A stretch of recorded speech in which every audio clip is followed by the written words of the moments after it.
Cheers, Moongel. Huh? What? If you're trying to get rid of ringiness from your snare, more Moongel or more gaff tape is not always the solution. I'll show you what is, and I'll share some tricks for getting a great sound out of any snare drum. You can do this. Adding Moongel or gaff tape might not actually fix a ringy snare, and sometimes it can actually have the opposite effect in a weird way. Now, if that makes no sense to you, keep watching because I'll show you exactly what I mean. Because Moongel and gaff tape will do something to your snare. I'm not saying that they'll do nothing, but what they do isn't always the most desirable thing. And I'm going to show you an alternative solution that's actually even quicker and even easier that you can use to shorten the sound of your snare drum so that you're not having to deal with ring. This is super quick, super easy, and might involve some creativity on your end, but I know you can figure this out, and so this is going to be fun. So what I'm going to do here for demonstration purposes, I've got my snare tuned sort of medium. There's definitely some ringiness going on. And by the way, if you're a fan of tuning really high, then you might not ever want to get rid of ringiness, because sometimes having some ringiness in your snare when it's tuned high can be desirable. But we don't always need to tune high. Depending on the song, the genre, sometimes we've got to tune lower. And that's where sometimes you can end up with an annoying hum coming out of your drum. And that's kind of what this one is doing. Now what I'm going to do here, I'm going to turn the snares off. I want to make sure you can hear this clearly. And if you're watching this video through just phone speakers, if your phone is as old as mine, then you're probably not going to hear a lot of detail. So I'd recommend putting on headphones or playing this through some speakers so you can really hear what's happening. So listen to the drum. Can you hear those two notes? There's actually two notes, two tones coming from the drum. Boom, that's the lower one. Boom, boom. But it's almost buried by the higher one. Boom, boom, that's the higher note. Boom, boom. So there's those two notes going on. And so listen to what happens. I'm going to put some Moongel on the drum. We're going to see what it does. I've got 5 of them here. Moongel are very effective at deadening down a drum, like killing it. And if that's something that you want to do, then great. But I'm going to show you the big disadvantage to doing this. So we'll put 2 of them up here. We'll spread the other 3. We'll try to spread them pretty evenly. We're going about 1 inch from the rim. So this is going to be some significant deadening here. We've got them on all sides of the drum. So I'm using all 5 big pieces of Moongel. Listen to it now. So obviously the sound of the drum totally changed, but that note is still there. Boom, boom, boom, boom. That note did not change. It's still there. Maybe it's a tad bit shorter than it was, but it almost seems more obvious and more apparent because the Moongel got rid of the higher note. So the higher note's gone, but we still have that lower note, and we hear the lower note even more because it's not buried by the high note. So listen to what happens now as I start taking these off. Also interesting to note is that there's not much difference between 3 Moongel and 5. It still sounds about the same with 3. Now we're down to 2. Now that high tone's starting to come back. Now it's there again. We've got both tones back. Now that high tone's there and it's ringing out. The interesting thing here is that Moongel will kill the higher tone, the higher ringiness coming from your drum, but it won't do anything about the low one unless you just load the drum up with it. And at that point, you've muffled it down so much, it doesn't really sound like a snare anymore, and that might not be desirable. The thing is, and the point I'm trying to make here, is that if you're wanting to get rid of the ring of your drum, get rid of the ring, but don't do anything else. Because when we put all this Moongel on, that changes the drum. If you want a totally dead drum sound, well, maybe that gets you there, or at least part of the way there. But if all we want to do is reduce the ring, Moongel's not the solution, because that completely eliminated part of that ring, but it kept the rest of it. We don't necessarily want that.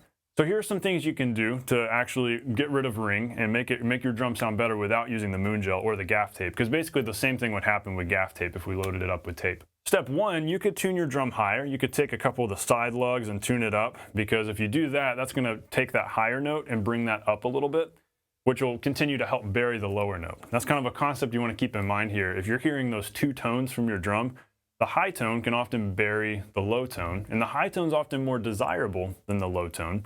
And so if you're tuning higher, you might actually like the ringiness of your snare, and you might not want to get rid of it. Now I could do that for you right now in real time, but every drum is different, every snare is different, and so you've got to just test this out with your drum, because showing you what happens with mine won't do you much good, because your drum's going to sound different from mine. All of our drums are different. But this is an overall concept you can apply. Try tuning up a couple of lugs.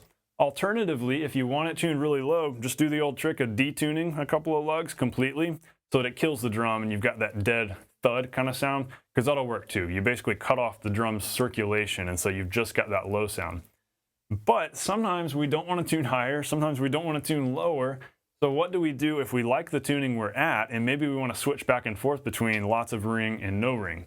Well, that's where this ultimate solution comes into play. This is what I do all the time and what you've actually seen in many of my videos before. Take a solid object. So this is this jingly bracelet thing. Actually, when I was in college, I was playing a 4-mallet marimba piece, and the piece called for having some degree of jingling on your wrists, because every time you hit the bars, you would then hear the jingling. So it was just part of the sound of the piece. And so my percussion teacher happened to have these lying around, so I ended up using these for the piece. Long story short, I still had them lying around here in my studio. And one of my all-time favorite drummers, Aaron Sterling, was talking about how when he likes to muffle his snare, he'll use a hard, solid object to do it instead of something soft. And ultimately, it's for the reason that I showed you a minute ago, because soft, sticky things will kill off a tone and make your drum sound kind of lifeless, honestly. But you can accomplish the same effect of shortening the sound by putting a hard object on the drum, and it won't suck the life out of your drum. I'll show you what I mean.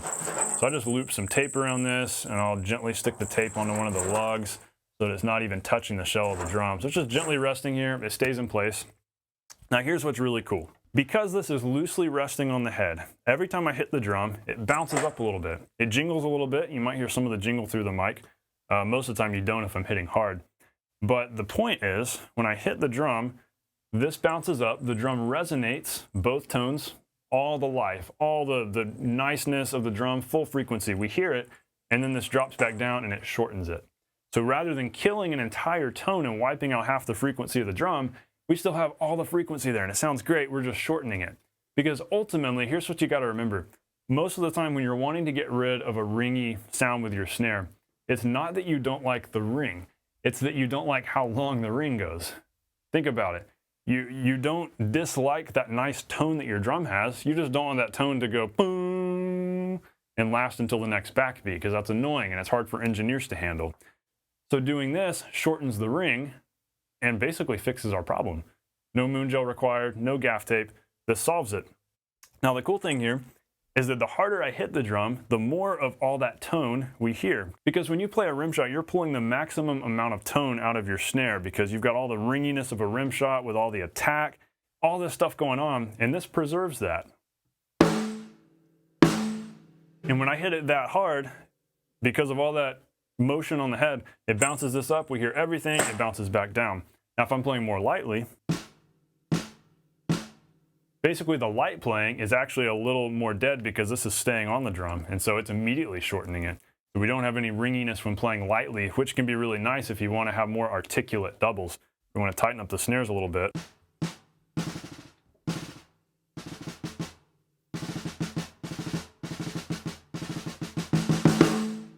And then when we get louder, we still hear all that tone. And so I find that this is a best of all worlds.